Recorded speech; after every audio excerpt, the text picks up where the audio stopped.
Sí, adelante, puede compartir.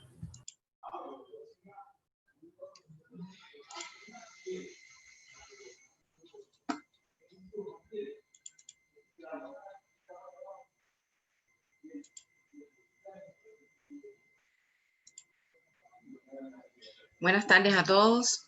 Ha sido muy agradable el encuentro de ayer y el de hoy. Me he sentido muy bien. He disfrutado mucho las ponencias. Nuestra ponencia en este momento es una lástima que nuestro director de la revista no pueda estar acá, pero bueno, vamos a representarlo. Como bien nos han anunciado, nuestro tema es exigencias académicas y amenazas en la calidad editorial. Nuestro problema de investigación es precisamente el tema exigencias académicas y amenazas en la calidad editorial. Ante estas amenazas surgen los ataques de las editoriales depredadoras y sus malas prácticas en la gestión. Esto es una problemática que todos conocemos, que está latente y que sigue creciendo constantemente. Todo esto surge, como sabemos, que las revistas se inician desde hace alrededor de 355 años aproximadamente. Se inician las revistas como muestra para mostrar lo que es el conocimiento. Y para mostrar lo que es el conocimiento y socializarlo. Toda ciencia que se investiga, si no la hacemos pública, sabemos que no constituye una ciencia. Así fueron incrementándose las revistas y surgieron las grandes editoriales, como han referido los ponentes que nos han antecedido. Ahora, estas grandes editoriales también marcan sus pautas y sus políticas. Pero habíamos dicho que el objetivo de estas revistas era para socializar el conocimiento, para hacerlo público, para que se fuera teniendo toda la actualidad de lo que se iba generando. Pero ha llegado el momento que no se comporta de esa manera. Este conocimiento no está a disposición de todos los que lo necesitamos, los que estamos ansiosos por una investigación, ya sea el estudiante, el profesor o el investigador. Y esto ya constituía un gran problema. Pero ¿qué pasa? Que nada en este mundo está estancado, y mucho menos en la ciencia. Con el auge de las nuevas tecnologías, fueron surgiendo otras nuevas revistas o revistas emergentes que de una manera u otra no podían estar en estas grandes editoriales, pero sí era otra nueva oportunidad para todos los que quisieran publicar en ellas. Y estas revistas necesitaban también de orientaciones y políticas, y es que surge el movimiento de Open Access o acceso abierto. En todo nuestro estudio exploratorio pudimos observar mucha información, muchas fuentes, y nuestros principales autores que tomamos en cuenta fueron Vectoglia y Águila de 2018, Sauca 2018, Somoza y Fernández 2016, fueron los principales porque están más actualizados y han hecho trabajos que han recorrido todo este tiempo atrás. Ante toda esta disyuntiva, bueno, los autores nos planteamos qué hacer, y entonces definimos como objetivos para la investigación identificar y esclarecer las actuaciones de las editoriales depredadoras. Además, socializar las políticas y principios que ha establecido y que tiene establecidas Open Access para un buen desenvolvimiento y socialización del conocimiento. Además, también identificar aspectos que pueden influir en la calidad editorial. Así nos planteamos entonces como metodología una revisión sistemática exploratoria basados en los protocolos de diseño para la sistemática exploratoria de Manchado Garavito y sus colaboradores, que data del 2009, y de Orsini y los demás, que data del 2019. El cúmulo de información o de fuentes de información que pudimos obtener fue bastante grande, pero basándonos en los criterios de inclusión y exclusión, se pudieron ir decantando todas estas fuentes, y al final ya contábamos con 342 fuentes todavía de información, las cuales creíamos que todas eran interesantes, pero teníamos ya que hacer una selección más exhaustiva y llegar a la pertinencia de los artículos que tuviésemos en cuenta. Por lo tanto, establecimos estas variables de estudio: editoriales depredadoras, open access y calidad editorial. Todas estas bases, todos estos artículos constituyen artículos que se obtuvieron de bases de datos como Redalytics, Cielo, Scopus, la Web of Science. Son artículos de calidad. Como primera variable tenemos la actuación de las depredadoras. Ahora, ¿qué son las editoriales depredadoras? Las editoriales depredadoras todos las conocemos, no voy a dar conceptos aquí, pero sí sabemos que son editoriales que están simulando una actuación ética y una actuación en correspondencia a cualquier otra editorial. Sin embargo, su actuación es desleal y deshonesta con respecto a los profesionales y a los investigadores que ellos logran atacar y que algunos logran incluirse en este actuar. En su comportamiento, ellos siempre toman información y van a acercarse de una manera muy halagadora por correo electrónico.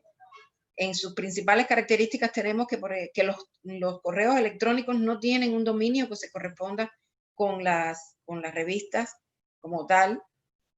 Sus nombres casi siempre son en inglés y son similares a otras revistas de gran impacto, como para un poco que confundir. Estos nombres casi nunca tienen correspondencia con el lenguaje y la ubicación de estas revistas. El editor líder manifiesta que la revista es una revista de gran impacto. Sin embargo, él no aparece como un editor reconocido en toda esta especialidad. No estamos hablando de un equipo de trabajo donde haya un editor reconocido o un director reconocido y que el resto del equipo se complemente. No pertenecen a grupos en las revistas, no se ve que pertenezcan a grupos de reconocido prestigio.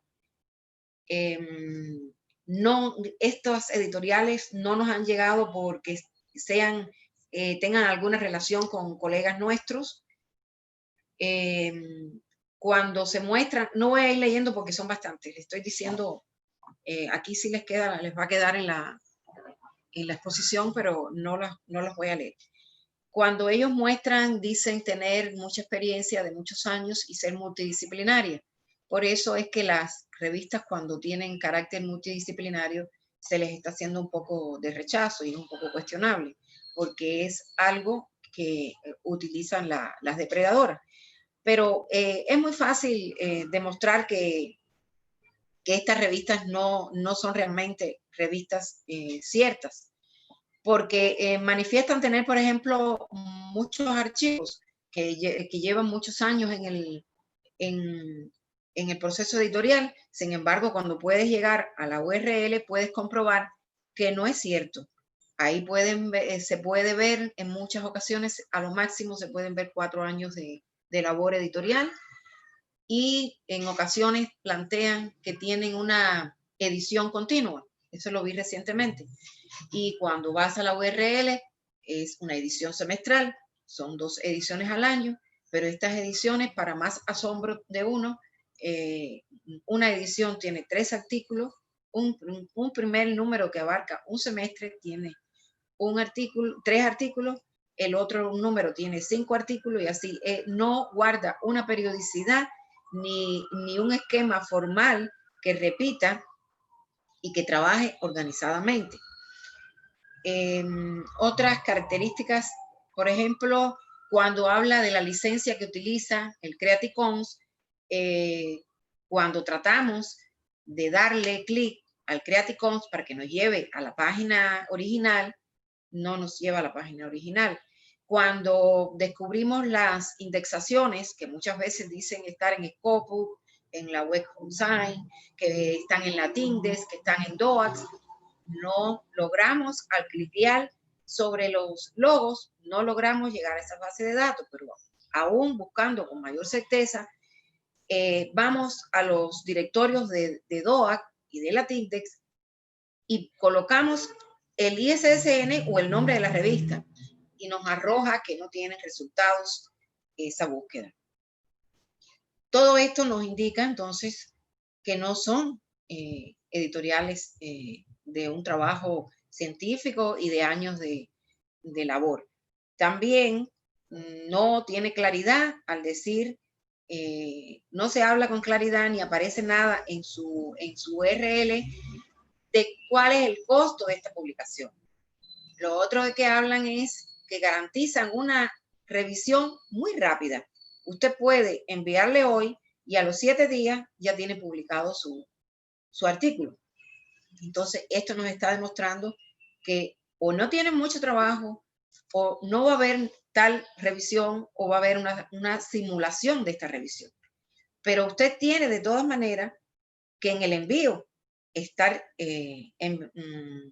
pagando una cuota de la que usted se entera por correo, no por una información que esté en la página de la revista como tal. Su artículo puede que sea publicado o no publicado, pero ya usted está pagando. Entonces, todo esto nos dice que es un actual que no es a lo que estamos acostumbrados y que no debe ser. Ahora, todos los que publiquen, que caigan por un total desconocimiento, por no tener una experiencia en lo que es una editorial y cómo se trabaja en una editorial, y por estar con esas exigencias académicas encima, porque sabemos que a las academias, a las instituciones, a las universidades, se les evalúa el tener un incremento en las publicaciones científicas. Sabemos que la mayoría de los profesores están inmersos en estudios de doctorados y que tienen que incrementar sus publicaciones científicas. También sabemos que para mantenerte y ser competente como profesor y como investigador, tienes que enriquecer estas producciones científicas y tu saber. Entonces, y el tiempo siempre nos está marcando, porque ese profesor, además de profesor, tiene que hacer otras actividades administrativas y tiene que cumplir con sus estudios de doctorado. Y entonces, muchas veces, por no hablar, por un desconocimiento, acepta estas invitaciones a publicaciones. Pero no va a llegar esta publicación nunca a algún terreno fértil, no va a llegar nunca a ser una publicación de gran impacto, ni se va a quedar en una base de datos de carácter regional, porque esa editorial nunca va a pasar a Latindex, nunca va a pasar a Redalí, mucho menos va a pasar a Cielo. Entonces, ¿dónde se quedó esa publicación? Prácticamente se quedó en la gaveta de su escritorio, porque él realizó un pago, quiso decir que ya había publicado, pero su desconocimiento no sabía que esa publicación no iba a tener visibilidad, que es lo que queremos en estos momentos, abogar por una mayor visibilidad y una mayor interoperabilidad. Entonces, ¿quién sufre toda esta pérdida? La sufre el investigador, la sufre el profesor. Y avanzando un poquito más, para evitar todo este dilema, entonces es que estudiamos también lo que es la variable del movimiento de Open Access, que surgió con el objetivo de ofrecer visibilidad gratuita para todo su acervo y favorecer todo el conocimiento científico y hacerlo público. Y que con esto decimos que es a todo internacionalmente. Aquí estamos hablando de que todo el que tiene una computadora, de todo el que tiene un acceso a Internet, puede prácticamente hacer uso de estas fuentes de información que están en acceso abierto. Pero estas fuentes de información que están en acceso abierto también requieren de principios de transparencia y de mejoras prácticas para todas las publicaciones académicas. Por lo tanto, DOAC también tiene sus principios y establece sus requisitos para que las publicaciones puedan formar parte de su directorio. Pero también, un poco más allá, ahondando, se han reunido con otros comités, como el Comité de Ética para las Publicaciones, COPE, se ha reunido con COPE, que me estaba molestando aquí esto. Se ha reunido con, por ejemplo, con asociaciones de editores académicos o ASPA y con la Asociación Mundial de Editores de Médicos de UAME. Todos ellos han contribuido a estos principios de transparencia. Son 16 principios y lo podemos encontrar acá en el sitio de DOAC, que allí están recogidos todos los principios. Estos principios son revisados y analizados constantemente. Y acá también entonces tenemos los principios, son muy sencillos. Es el cómo debe presentarse una revista para que su información realmente esté ofreciendo lo que realmente hace esa revista y lo que representa esa revista. Por ejemplo, los sitios web deben ser sitios que estén, que demuestren y garanticen todos los estándares éticos y profesionales. No debe tener información que pueda confundir a los autores y debe tener claro su objetivo y su alcance. También debe tener una declaración de lo que incluye los criterios de autoría, cuáles son los derechos que tienen los autores, debe tener muy esclarecido cuáles son sus ISSN, tanto impreso como electrónico, deben estar muy visibles en la primera página. El nombre de la revista debe ser un nombre muy claro, muy sencillo, y debe estar también en la primera página. También el proceso de revisión por pares debe estar muy esclarecido, cómo es que se hace todo el proceso, qué tipo de revisión es la que utiliza la revista.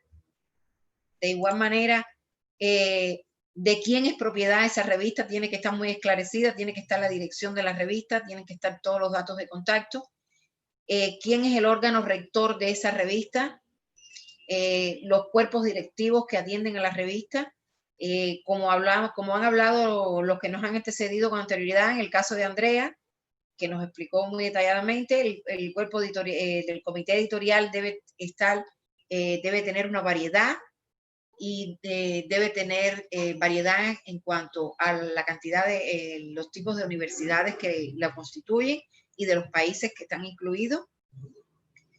También tenemos que tener una tendencia de que la mayoría sean PhD y máster, pero bueno, pues, si es posible, mejor PhD, que tengan experiencia. El equipo editorial debe estar esclarecido los nombres, debe tener acompañado el ORCI y debe tener, en este caso ya como tiene el ORCI, si quiere no se le debe poner el mini currículo que se le pone, sino que en el ORCI ya estén incluidas las principales actividades que atienden y las principales experticias que pueden abarcar. También debe quedar claro cuáles las licencias, como hablé hace un rato, el Creative Commons debe estar claro cuál es, y cuando le demos clic sobre el logo del Creative Commons, nos debe llevar a la página principal del Creative Commons. También los cargos del autor, usted debe aclarar, decir con claridad que si su revista está en Open Access, los costos para la publicación son nulos, que el autor no tiene que pagar nada, ni por postularse, ni por publicar, así como tampoco el lector tiene que pagar nada por descargar el artículo. También se debe Esta parte es muy importante, todo lo de la ética, cómo procedemos cuando hay una mala práctica, debe estar muy esclarecido. Son políticas que se van actualizando y que tienen que estar muy, muy claras. También me pasé la ética de la publicación, todas las partes que debe llevar. La periodicidad, debe declarar en qué momentos usted, la periodicidad que tiene y en los momentos que usted publica. En el caso nuestro, por ejemplo, publicamos trimestralmente, son 4 publicaciones al año, y hemos anunciado que se hace una publicación trimestral y se enuncia los meses y el día de cada publicación. Por ejemplo, el 30 de marzo, el 30 de junio, 30 de septiembre y el 30 de diciembre. El archivo, cómo constituye el archivo de estos manuscritos, las fuentes de ingreso, como ya dijimos, quiénes son los que corren todos los gastos de esta institución, como en nuestro caso, que la revista es una revista académica y la universidad es la que corre con todos nuestros gastos editoriales. La publicidad, el marketing directo, cómo se hace. Bueno, hasta acá. No los leo porque eso implica mucho tiempo y son cosas en las que debemos trabajar y que son aspectos que deben aparecer en nuestra página web de la revista. Continuando con la investigación nuestra, la otra variable que nos queda por mostrar es la calidad editorial. Y partiendo de estas exigencias académicas que ya hemos hablado y que conocemos, entonces, ¿qué nos resta a nosotros para lograr que la calidad editorial cada día y dentro de nuestro contexto y de nuestra realidad, cada día esta calidad editorial se incremente? Pues continuar con nuestro trabajo con las revisiones pares, ser un poco, tener un papel un poco más formador con estos revisores pares. Tenemos que tratarlo con respeto, tenemos que incentivarlos en la medida que podamos con los certificados que ellos necesitan, reconociéndoles su labor y con un poco de papel educativo donde le digamos que por favor, si no va a poder hacer la revisión, nos lo comunique, que no nos quedemos esperando por él, que si puede, que si tiene el conocimiento para esa revisión que lo haga, que si no se siente competente para hacer la revisión, que por favor que nos comunique también, que por eso no nos vamos a sentir mal, que lo que queremos y esperamos de él es un trabajo ético y profesional y que además en su trabajo no solamente nos rechace los artículos o nos diga qué calificación le da, sino que si un artículo puede ser recuperable, que lo manifieste y que su criterio o su observación también pueda llevar implícita una recomendación y que entonces la manejaremos como editores de la manera más ética posible y le transmitiremos al autor. En estos momentos son momentos diferentes y debemos ser más educativos en todas las partes del proceso de edición. También debemos cumplir con estándares internacionales. ¿Y a qué me refiero cuando hablo de estándares internacionales? En la medida que nosotros podamos ir adquiriendo en nuestras revistas la indexación de bases de datos de mayor rigor, ya vamos adquiriendo otro carácter de estándar internacional. Por ejemplo, el que Latindex haya elaborado su metodología 2.0 es aplaudible, es muy acertada, porque ya le dio otro carácter científico a las publicaciones. Aunque sea de impacto regional, ya las publicaciones aceptadas en la metodología 2.0 tienen otro carácter y otro rigor. Cuando hablamos de Redalí y cuando hablamos de Cielo, estamos hablando de otros rigores científicos que son mucho más exigentes y que son mucho más, como, no quiero repetir la misma palabra, pero de mucho más labor, de mucha más ética y de mucho más rigor, como habíamos dicho al inicio. Todavía no estamos hablando de bases de datos de Scopus, ni estamos hablando de la Web of Science, pero ya la Web of Science y Scopus están teniendo en cuenta el trabajo de Cielo y el trabajo de Redalí, y también lo aprueban. Entonces, en la medida que nosotros logremos estar en directorios y en bases de datos que miden otros criterios y otros estándares internacionales, nosotros estamos midiendo calidad.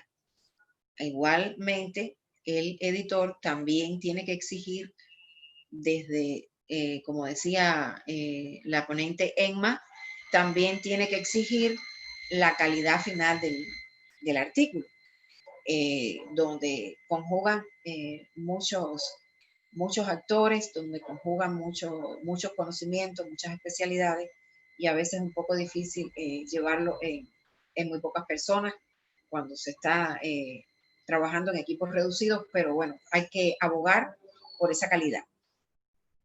Para todo esto, podemos tener mucha calidad, podemos haber cumplido con todo esto, pero también tenemos que cumplir con la ética en todas las publicaciones, que están implícitas en todas ellas.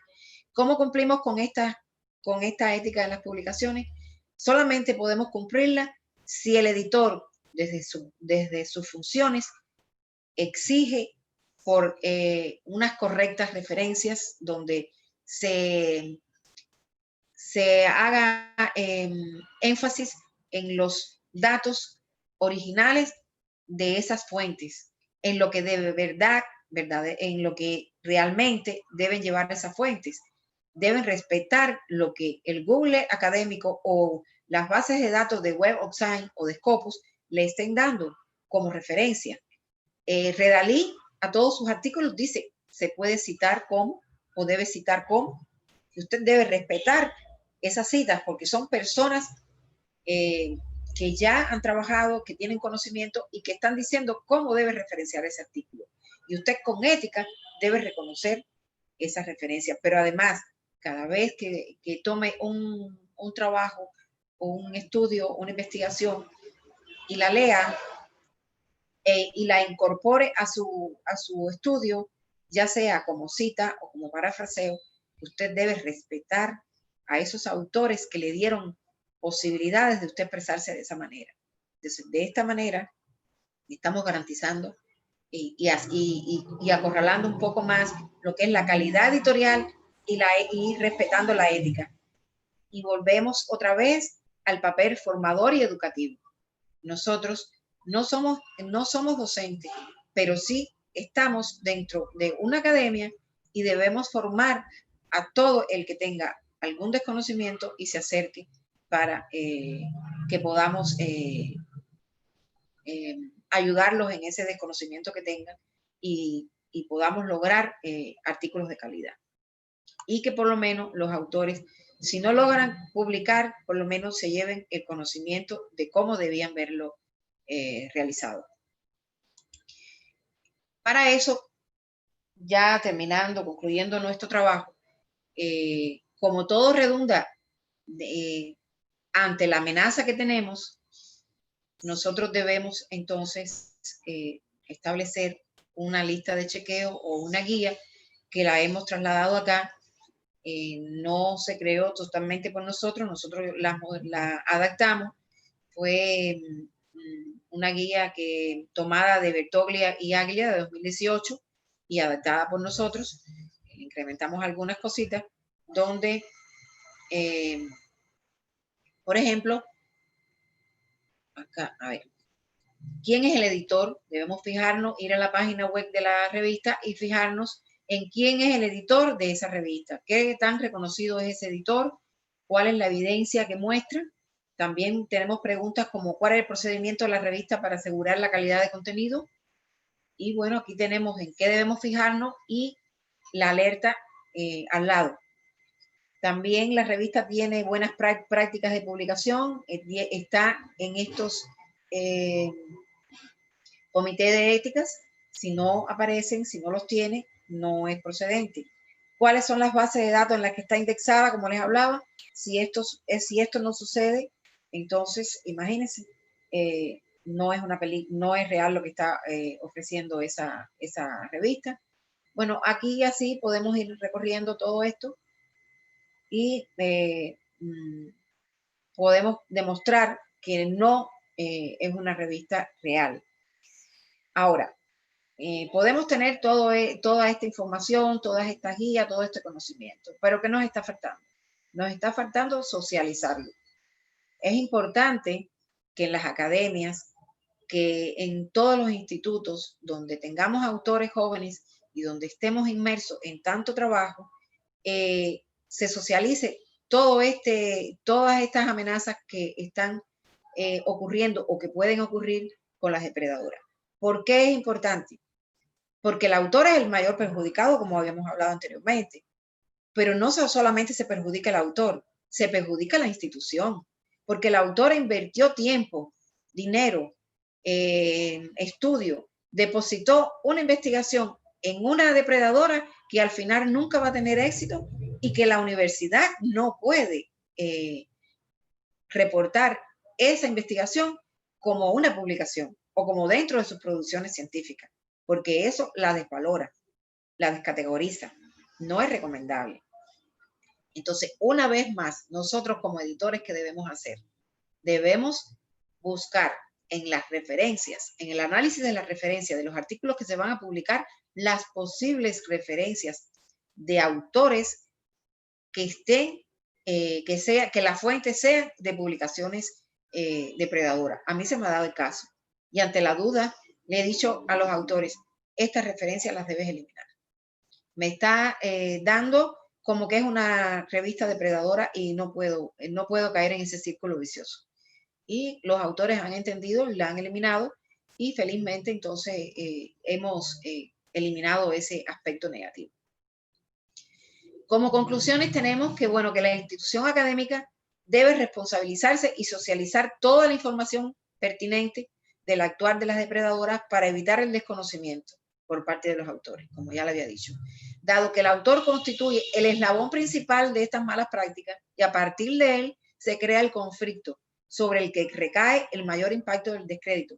Por tal motivo, debe ser capacitado y alertado de estas posibles actuaciones fraudulentas, y con lo cual se contrarresta el accionar de las editoriales depredadoras. También podemos decir que las revistas editoriales tradicionales deben verificar las postulaciones anteriores de sus autores con vistas a eliminar las posibles relaciones y conexiones con las revistas editoriales depredadoras, además de multiplicar la exigencia hacia los pares revisores de forma que contribuya con la calidad editorial. A manera de resumen conclusivo, todos estos frentes en los cuales se puede actuar son los que garantizarán el intercambio académico y el desarrollo científico desde principios éticos y transparentes, además que permite establecer una vigilancia tecnológica sobre el tema. Esta investigación es producto de, también les quería comentar, de proyectos de investigación que hacemos para el desarrollo y perfeccionamiento de la revista y que, bueno, es auspiciado por dentro del presupuesto de la revista San Gregorio, dentro de su plan operativo anual para cada año. Hasta acá, bueno, muchas gracias.